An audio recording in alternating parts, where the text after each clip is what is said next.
Hello students, आज हम बात करेंगे सीए फाउंडेशन लॉ के पेपर को कैसे प्रेजेंट किया जाए। जो उसमें आपको आंसर्स लिखने हैं, किस तरीके से आंसर्स लिखने हैं ताकि आपके ज़्यादा से ज़्यादा मार्क्स आएँ, बेस्ट प्रेजेंटेशन आप दे पाएँ एग्जाम में, उस पर बात करते हैं। तो इससे सबसे पहले हम ये समझते हैं कि कितने तरीके के क्वेश्चन एग्जाम में आते हैं। देखिए, सीए फाउंडेशन लॉ में 3 टाइप के क्वेश्चन पूछे जाते हैं बेसिकली। सबसे पहला case study based question. Case study based question के बाद में नेक्स्ट है डिस्टिंक्शन बिटवीन मतलब दो चीज़ों में अंतर पूछना, और तीसरा है डायरेक्ट क्वेश्चन। तो ये 3 तरीके के क्वेश्चन आते हैं, तो हम तीनों क्वेश्चंस को डिटेल से समझेंगे और तीनों क्वेश्चंस का प्रेजेंटेशन कैसे देना है इसको समझेंगे। चलिए बढ़ते हैं आगे। तो सबसे पहले हम देखते हैं कि केस स्टडी बेस्ड क्वेश्चन को किस तरीके से प्रेजेंट किया जाता है। तो केस स्टडी बेस्ड क्वेश्चन ये हमारा लॉ का पेपर है, सीए फाउंडेशन नवंबर 19। जो लास्ट एग्जाम हुआ था नवंबर 19 का ही था, तो नवंबर 19 का जो पेपर हुआ था उसमें जो लॉ का पेपर आया था उसमें हम समझते हैं इन सभी तरीके के क्वेश्चंस को कैसे आंसर देना है, कैसे प्रेजेंटेशन देना है। देखिए, सबसे पहले फॉर्मेट समझ लेते हैं कि बिजनेस लॉ लिखा हुआ section A, business law question number 1 is compulsory, ठीक है। और attempt any 4 question from the remaining 5, 5 में से 4 करने हैं, क्वेश्चन नंबर 1 कंपलसरी है, ठीक है। इस तरीके से बोला गया। तो पहला तो आपको कंपल्सरी करना ही है, बाकी बचेंगे 5, 5 में से 4 करने। चलिए अब चलते हैं हम। ये है क्वेश्चन नंबर 1 का ए पार्ट। 1 का ए पार्ट, तो इसमें क्वेश्चन नंबर 1 के ए पार्ट में ये केस स्टडी छोटी सी दी हुई है। 4 नंबर का एक क्वेश्चन है। देखिए क्या केस स्टडी इसमें दी हुई है। इस क्वेश्चन में केस स्टडी दिया हुआ है कि मिस्टर एक्स हैं, वो एक रेस्टोरेंट में गए खाना खाने के लिए। वहाँ पर उनको एक पर्स मिल गया किसी का खोया हुआ। अब उन्होंने सबसे पूछा कि ये पर्स आपका है क्या, तो सबने कहा नहीं हमारा नहीं है, हमारा नहीं, सबने मना कर दिया। तो मिस्टर एक्स ने क्या किया, वो पर्स रेस्टोरेंट के मैनेजर के पास जमा करा दिया कि ये आप रख लो। यदि कोई आता है कि मेरा पर्स खो गया है, इसका ओरिजिनल ओनर आ जाता है, ट्रू ओनर आ जाता है, तो आप उसको दे देना और मुझे इन्फॉर्म कर देना कि ये पर्सन थे, ये इनका नाम था, डिटेल्स दे देना ताकि मैं भी कंफर्म कर लूँगा। इस तरीके की बात हो गई और उन्होंने मैनेजर को पर्स दे दिया और मिस्टर एक्स चले गए वहाँ से। 7 दिन बाद में मिस्टर एक्स वापस आए और वापस आकर मैनेजर से पूछा कि भाई वो पर्स जो था, वो जिनका पर्स था वो आ गए थे क्या, पर्स ले गए क्या। तो मैनेजर ने कहा नहीं, अभी तक कोई नहीं आया वो पर्स लेने के लिए और वो पर्स हमारे पास ही है। तो मिस्टर एक्स ने कहा कि एक काम करिए, वो पर्स आपके पास है तो वो पर्स मेरे को दे दीजिए, मैं इसको ट्रू ऑनर तक पहुंचा दूंगा, ठीक है। तो ये पर्स आप, और आपके पास यहाँ कोई ढूंढता हुआ है तो उसको मेरा नंबर दे देना और मैं रिस्पॉन्सिबिलिटी लेता हूँ तो मैं उसको पहुँचा दूंगा। तो मैनेजर ने वो पर्स देने से मना कर दिया मिस्टर एक्स को। मिस्टर एक्स को बोला कि भाई ये पर्स आपका नहीं है और ये हमारे रेस्टोरेंट में मिला है, तो हमारे रेस्टोरेंट में मिला है तो ये तो हम ही रखेंगे, आपको नहीं देंगे। तो अब यहाँ पे एक क्वेश्चन अराइज हुआ, एक डिस्कशन अराइज हो गया और एग्जाम में क्वेश्चन पूछ लिया गया कि क्या मिस्टर एक्स रेस्टोरेंट मैनेजर से उस पर्स को रिकवर कर सकते हैं क्या, क्या उसके लिए केस कर सकते हैं क्या, उनसे वापस ले सकते हैं क्या। तो अब ये एक छोटा सा केस स्टडी बना के आईसीआई ने दिया। बहुत ही सिंपल केस स्टडी है। अब सबसे पहले हमको क्या करना पड़ेगा, हमने जो केस स्टडी होती है उसको प्रेजेंट कैसे करते हैं उसमें समझते हैं। सबसे पहले हमें प्रोविजन लिखना होता है कि लॉ क्या कहता है, इस पर कौन सा एक्ट लगेगा और लॉ क्या कहता है इस चीज़ के लिए। दूसरा, गिवन केस में क्या हुआ, ये जो गिवन केस है इसमें क्या हुआ, ठीक है, उसको बताना होता है। और तीसरा लास्ट हमें कंक्लूड करना होता है। तो सबसे पहले प्रोविजन, फिर फैक्ट्स और फिर कंक्लूजन। इस तरीके से हमको केस स्टडी के आंसर को प्रेजेंट करना होता है। तो अब देखते हैं आईसीआई ने जब इसके आंसर की निकाली तो किस तरीके से इसका आंसर प्रेजेंट किया है। आइए चलते हैं, देखिए ये इसका आंसर है। आंसर जब प्रेजेंट किया गया तो यहाँ पर responsibility of the finder of the goods, जो फाइंडर ऑफ गुड्स है उसका क्या रिस्पॉन्सिबिलिटी है, ये कॉन्ट्रैक्ट एक्ट इस पे लगता है। कॉन्ट्रैक्ट एक्ट बताता है कि यदि कोई पर्सन है तो उनको कोई गुड्स मिल जाती है तो उनकी क्या रिस्पॉन्सिबिलिटी है। तो उनकी क्या रिस्पॉन्सिबिलिटी है, तो सबसे पहला तो यहाँ पर जो प्रोविज़न है वो बिल्कुल क्लियर लिखा हुआ है। तो आप देखिए यहाँ पर इतना आंसर जो दिया गया है वो उसका प्रोविज़न दिया गया है, ठीक है। इतना आंसर प्रोविज़न दिया गया है और इसमें इन्होंने क्या किया है, उसको कंक्लूड कर दिया है। इसमें इन्होंने क्या करा, कंक्लूड कर दिया है। बस। तो हम बोलेंगे कि इसमें तो दो ही चीज़ दी है सर, फैक्ट्स तो दिया ही नहीं है। हाँ, कई बार आईसीआई क्या करता है, फैक्ट्स नहीं देता है, कंक्लूजन। ठीक है, तो यहाँ पर इन्होंने क्या किया, प्रोविजन दिया और कंक्लूजन दे दिया, प्रोविजन दिया और कंक्लूजन दे दिया, फैक्ट्स नहीं दिया। देखिए 4 नंबर का क्वेश्चन था, आईसीआई ने सोचा कि ठीक है छोटा क्वेश्चन है तो फैक्ट्स की जरूरत नहीं है, तो डायरेक्ट ही कंक्लूजन दे दिया। लेकिन हमें नहीं पता होता है कि आईसीआई कब कंक्लूजन डायरेक्ट लिख देगा और कब फैक्ट्स लिखने के बाद कंक्लूजन लिखेगा, इसलिए हमें रिस्क नहीं लेना चाहिए। हमें 2 लाइन में फैक्ट्स भी लिख देना चाहिए कि गिवन केस में क्या था, गिवन केस में मिस्टर एक्स हैं, वो फाइंडर ऑफ गुड्स हैं, उनको पर्स मिला था और उन्होंने जो मैनेजर हैं उनको दे दिया था। ठीक है, और वो उनसे रिकवर करना चाहते थे, तो गिवन केस में क्या हुआ वो बता दें आप, और फिर लास्ट में बता दें कि वो रिकवर कर पाएंगे या नहीं कर पाएंगे। तो कंक्लूजन ये इस तरीके से लिख, तो 2 लाइन आप बीच में फैक्ट्स की भी डाल देंगे तो कोई नुकसान होने वाला नहीं है। लेकिन नहीं डालेंगे और बाई चांस आंसर की में प्रिंट होके आ गया तो आपको मार्क्स का लॉस हो सकता है।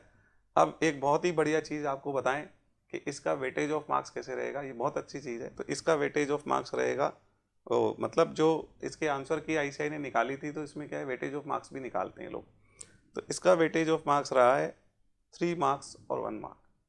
तो इतनी इंपॉर्टेंट चीज़ है कि क्या होता है कि 3 नंबर प्रोविजन के हैं और केवल 1 नंबर कंक्लूजन का है। और फैक्ट्स होते तो ऐसा हो सकता था कि 2 नंबर प्रोविजन के, 1 नंबर फैक्ट्स के, 1 नंबर फैक्ट का और 1 नंबर कंक्लूजन का होता। लेकिन यदि यहाँ पर नहीं आया तो इस तरीके से इसका एग्जाम में दिया है इन्होंने वेटेज ऑफ मार्क्स। अब स्टूडेंट्स क्या गलती करते हैं, स्टूडेंट्स क्या करते हैं, स्टार्ट करते हैं, सीधा लिखते हैं मिस्टर एक्स ने ये कर दिया, वो हो गया, मैनेजर के साथ ये बात हुआ, इसने दे दिया, उसने दे दिया, यहाँ से आप आंसर देते हैं और लास्ट में कंक्लूड तो सही कर देते हैं कि हाँ वो रिकवर कर सकते हैं। अब आप कंक्लूजन तो सही दे रहे हैं, लेकिन आप क्या कर रहे हैं, इसका प्रोविजन नहीं देके डायरेक्ट ही डिस्कस कर रहे हैं, केस को डिस्कस करना शुरू कर दे रहे हैं। तो वो बिल्कुल सही तरीका नहीं है और वही ज़्यादातर स्टूडेंट गलती करते हैं।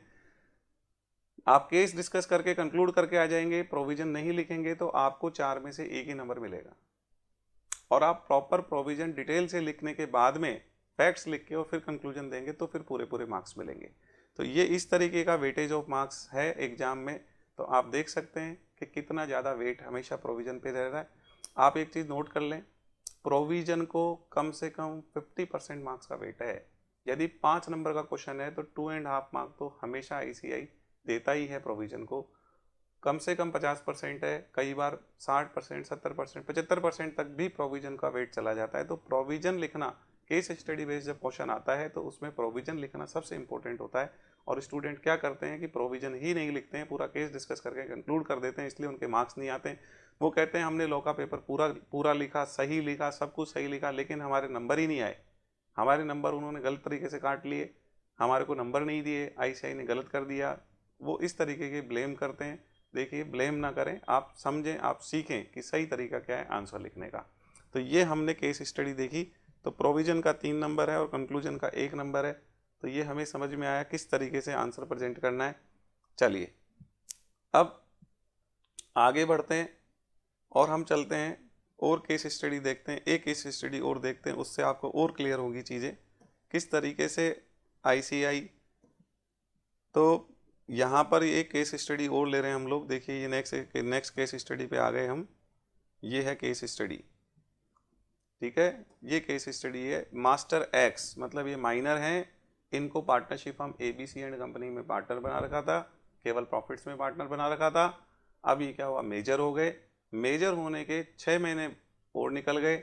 अब इन्होंने नोटिस नहीं दिया कि ये पार्टनर रहना चाहते हैं या नहीं रहना चाहते हैं, और नोटिस दिया नहीं था। अब क्या हुआ, अब इन्होंने पूछ लिया कि ऐसा हो गया, तो अब ऐसा हो गया तो उस केस में क्या करेंगे। मिस्टर एल थे, एक पर्सन थे जिन्होंने मतलब जिनसे फर्म ने गुड्स खरीद रखा था, तो उन्होंने अपना पैसा रिकवर करने के लिए फर्म पे केस कर दिया।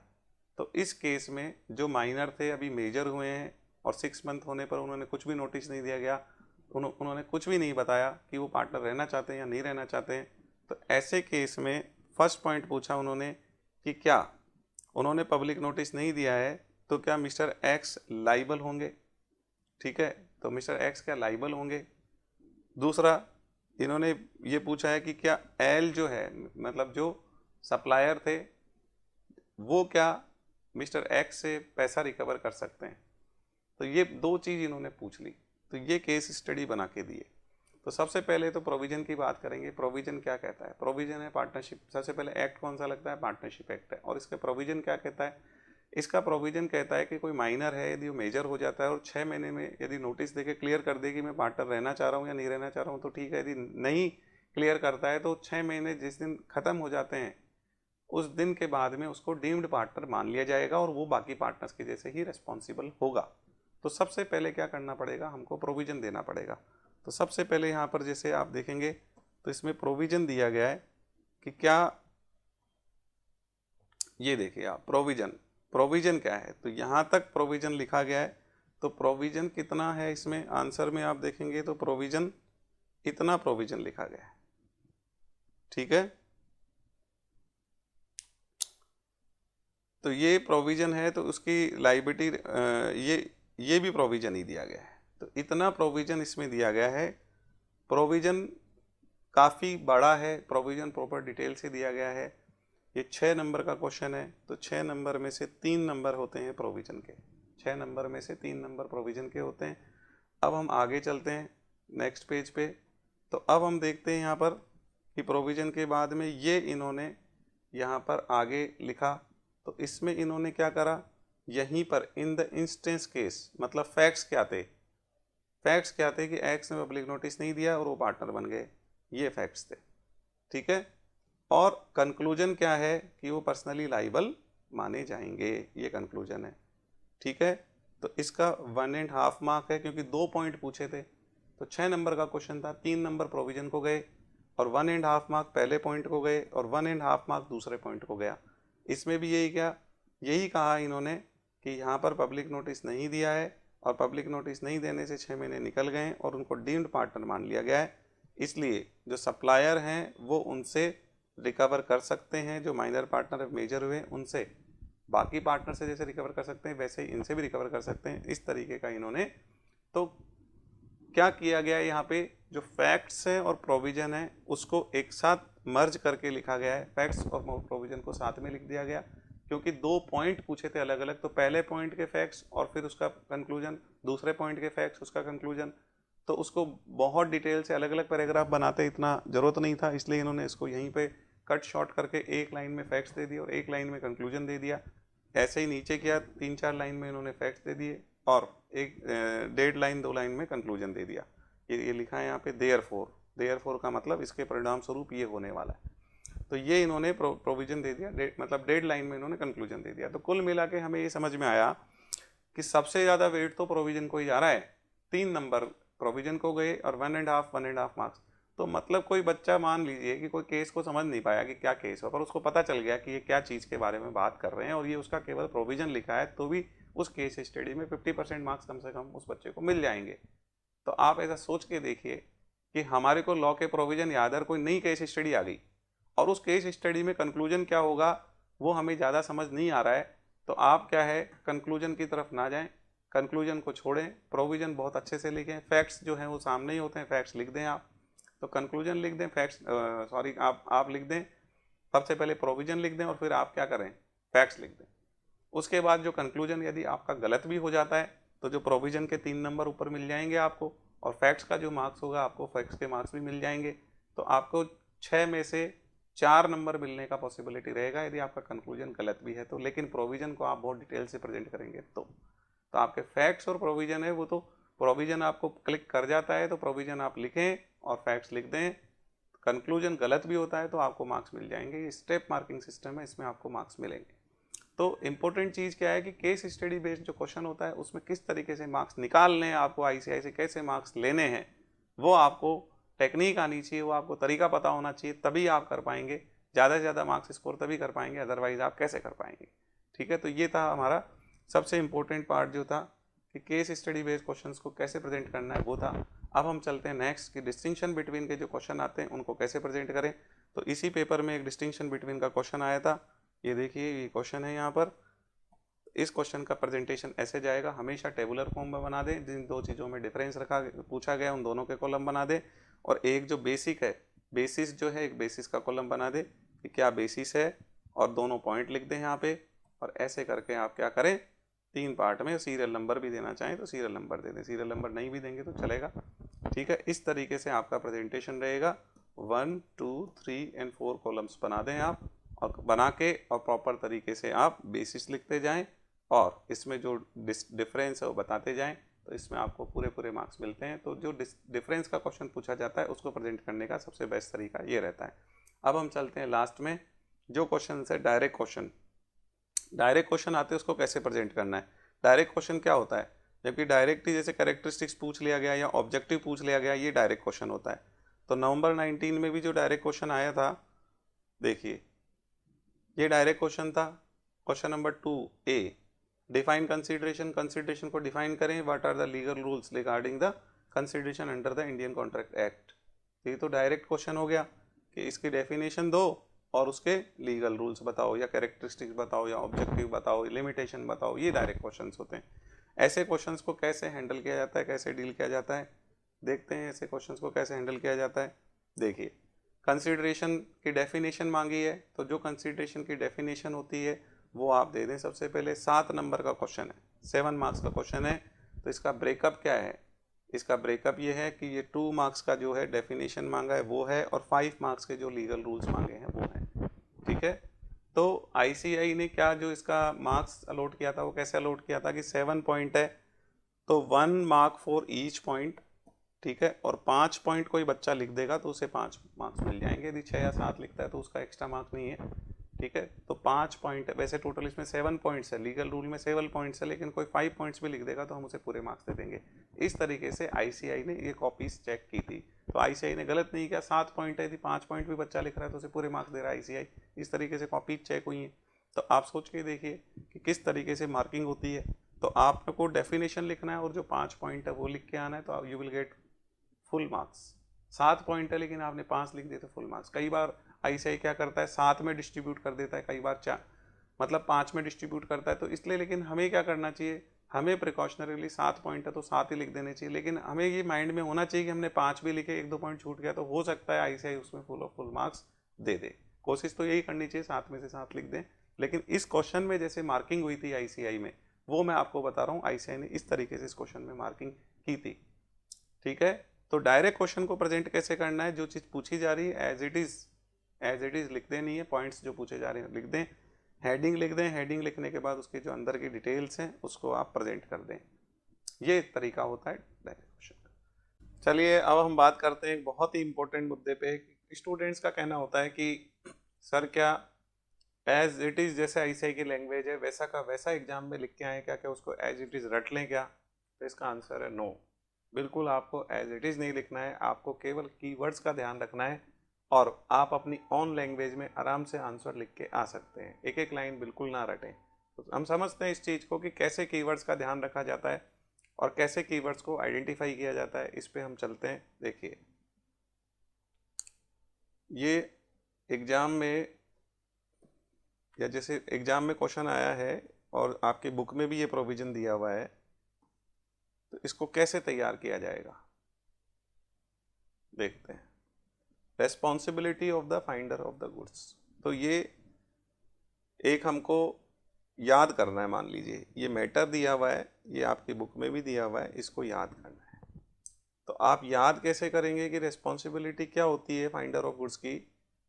रेस्पॉन्सिबिलिटी होती है ये, एज इफ ही वर ए बेली, यदि वो बेली होते तो उनकी क्या रेस्पॉन्सिबिलिटी होती है, वही responsibility finder of the goods की होगी। ये लिखना है आपको। तो अब आपने जो ये ऊपर लाइन दिया हुआ है उस लाइन मतलब जो ऊपर लाइन दिया हुआ है वो लाइन आप अपनी मर्जी से बना दें, उसका कोई फर्क नहीं पड़ने वाला है, लेकिन आपने ये लिखना जरूरी है कि जैसे बेली की रिस्पॉन्सिबिलिटी, यदि वो बेली होते तो उनकी जो रिस्पॉन्सिबिलिटी होती वैसे रिस्पॉन्सिबिलिटी होगी। तो ये इसमें कीवर्ड है। ठीक है, क्योंकि आप पढ़ेंगे भी तो आपको समझ में आ जाएगा। मैं पढ़ के सुना देता हूँ। A person who find goods belonging to the another and takes them into his custody is subject to the same responsibility as if he were a bailey। तो आप ऊपर वाली सेंटेंस है उसको ऐसे लिख दें कि कोई पर्सन है, उनको कोई चीज़ मिल गई है वो अपने पास रख ले रहे हैं, तो उनकी जिम्मेदारी बेली, जैसे बेली की जिम्मेदारी होती है वैसे उनकी जिम्मेदारी होगी। तो आप जो आगे वाली जो बात है उसको कैसे भी अपनी ऑन लैंग्वेज में लिखेंगे चलेगा, उसमें कुछ रटना नहीं है। लेकिन ये जो है ये आपको ध्यान रखना है, एज इफ ही वर ए बेली, ये इसका की पॉइंट है, क्योंकि यही इसका कंक्लूजन है कि कैसी क्या रिस्पॉन्सिबिलिटी होती है। बिल्कुल क्लियर है, जैसे एक बेली की रिस्पॉन्सिबिलिटी होती है वैसी रिस्पॉन्सिबिलिटी होती है उनकी। ठीक है। दूसरा ये देखिए, finder of the lost goods जो हैं उनको क्या करना है, क्या उनको ध्यान रखना है। तो एक तो प्रॉपर केयर करना है, कैसे, ऑर्डिनरी प्रूडेंस, बिल्कुल जैसे आप खुद के सामान को संभाल के रखते वैसे संभाल के रखना है। दूसरा, नो राइट टू अप्रोप्रिएट, आप किसी को देंगे नहीं, आप खुद ही संभाल के रखेंगे। तीसरा, रीस्टोर, वापिस दे दें, किसको, ऑनर को, जब ऑनर मिल जाए तो वापिस दे दें। तो ये करना है आपको, संभाल के रखना है ऑर्डिनरी प्रूडेंस से, और आपको किसी को अप्रोप्रिएट करने का मतलब किसी को देने का राइट नहीं है, और आपको रिस्टोर करना है जब ऑनर मिल जाता है। तो ये काम आपको करना है, ये आपकी रिस्पॉन्सिबिलिटी, क्योंकि बेली की रिस्पॉन्सिबिलिटी भी यही होती है। तो आपको ये सारी लाइनें नहीं रटनी है, आपको केवल पॉइंट्स ध्यान रखने हैं कि जैसे ऑर्डिनरी प्रूडेंस में प्रॉपर केयर करना है, ये ध्यान रख लें। आप किसी को देंगे नहीं, नो राइट टू अप्रोप्रिएट नहीं करेंगे, ये ध्यान रख लें। और आप केवल ये ध्यान रख रहे हैं कि आप रिस्टोर कर दें यदि और ऑनर मिल जाता है तो। मतलब आपको ये चीज़ें आनी। अब आप इसके सेंटेंस कैसे बनाएंगे, एक्टिव वॉइस में बनाएंगे, पैसिव वॉइस में बनाएंगे, उससे कोई फर्क नहीं पड़ता, वो आप अपनी लैंग्वेज में सेंटेंस बनाइए। ये जो आपको सर्कल्स में किया गया है, ये चीज़ें आ जाती है तो मोर देन सफिशिएंट है, आपके आंसर को बिल्कुल परफेक्ट माना जाएगा, पूरे में से पूरे मार्क्स आपको अलॉट किए जाएंगे। तो आप इस चीज़ के लिए बिल्कुल बेफिक्र रहें कि एक एक लाइन रटें क्या, वो बिल्कुल गलत होता है। एक एक लाइन बिल्कुल नहीं रटना चाहिए, और कोई रट भी नहीं सकता। मान लो 500 पेज की किताब है तो पूरी की पूरी लाइन्स रटी जाएं, ऐसा तो प्रैक्टिकली पॉसिबल नहीं है। तो बच्चे इस चीज़ को लेके काफ़ी पूछते हैं, कई बार क्वेश्चन पूछते हैं कि सर क्या करें। जब भी मेरे से पूछा जाता है मैं क्लियर कर देता हूँ, लेकिन आपको बिल्कुल प्रैक्टिकल करके बता रहा हूँ कि कैसे आपको लॉ को याद करना होता है और कैसे एग्जाम में प्रेजेंट करना है। आप अपनी ऑन लैंग्वेज में लिख के आएँ, बिल्कुल ऑन लैंग्वेज में लिख के आएँ, बिल्कुल चलेगा। ठीक है। तो ये हमने बात करी जो कि एक बहुत ही इम्पोर्टेंट बात थी। और आज हमने पेपर देखा, कैसे प्रेजेंटेशन देना है, और हमने सारी चीज़ों को समझा। इसके अलावा आपकी कोई भी क्यूरीज होती है तो आप मेरे को फ़ोन कर सकते हैं, डेफिनेटली आपकी हर क्यूरी का प्रॉपर्ली रिप्लाई कर दिया जाएगा। और ये जो वीडियो है ये काफ़ी इम्पोर्टेंट है, जो भी स्टूडेंट्स लॉ का पेपर देने जा रहे हैं सबके लिए बहुत ही ज़्यादा यूजफुल है। आप जानते हैं कि बच्चों को यदि पता चल जाएगा कि प्रोविजन के मार्क्स ज़्यादा होते हैं तो अच्छा कर लेंगे, डिस्टिंक्शन बिटवीन वाले को कैसे प्रेजेंट करना है, यदि जिस भी बच्चे को पता चलेगा हर बच्चे को बहुत ज़्यादा फ़ायदा करेगा, आपको पता है। तो आपकी रिस्पॉन्सिबिलिटी ये बनती है कि कोई भी स्टूडेंट इस चीज़ का पता नहीं चले प्रोविजन का वेट क्या होता है और उसके चक्कर में वो गलत तरीके से प्रेजेंट करके आए, उसका मार्क्स का लॉस हो जाए। तो ऐसा होने से आप जितना ज़्यादा रोक सकते हैं उतना रोकना चाहिए। मतलब जितने ज़्यादा लोगों को ये चीज़ बताई जा सकती है वो बतानी चाहिए। बताने का दो तरीका है, एक तो आप उसको फ़ोन करके, जो फ्रेंड्स हैं मिलने वाले उनको फ़ोन करके बताएं, और दूसरा तरीका है कि आप इस वीडियो को उनको भेज दें, व्हाट्सएप पे भेज दें या फेसबुक पे शेयर कर दें, कहीं भी डाल दें, ताकि आपका जो फ्रेंड्स ग्रुप है उस तक ये वीडियो पहुँचे। तो उससे क्या फ़ायदा होने वाला है कि वो बच्चा जो एग्ज़ाम देने जा रहा है यदि उसको सही इन्फॉर्मेशन मिल गई और पेपर प्रेजेंट करने का सही तरीका पता चल गया तो उसके मार्क्स बहुत अच्छे आ जाएंगे, उसको फ़ायदा होगा, उसका एग्ज़ाम पास हो जाएगा और बहुत बढ़िया नंबर आएंगे। तो ये एक तरीके से आपको अपने फ्रेंड्स के लिए तो ज़रूर से करना ही चाहिए, तो आप ऐसा करें। और इस वीडियो में यदि आपको कुछ और भी रिक्वायरमेंट है कि सर ये भी बता दीजिए और ये भी होना चाहिए, और ये वीडियो आपको सुना, आपने समझा, आपको तो इसका और कोई भी इनपुट है तो आप उसको लिख दें कमेंट्स में, ताकि ताकि और भी कुछ चीज़ों को बेटर किया जा सकता है, या नेक्स्ट वीडियोज़ में और भी कुछ चीज़ें ऐड की जा सकती है तो वो मैं ऐड करूँ। तो आपके जितने अच्छे कमेंट्स आएंगे उतना बेटर मैं इसको कर पाऊँगा। ठीक है। आपके एग्ज़ाम्स के लिए ऑल द बेस्ट। ओके।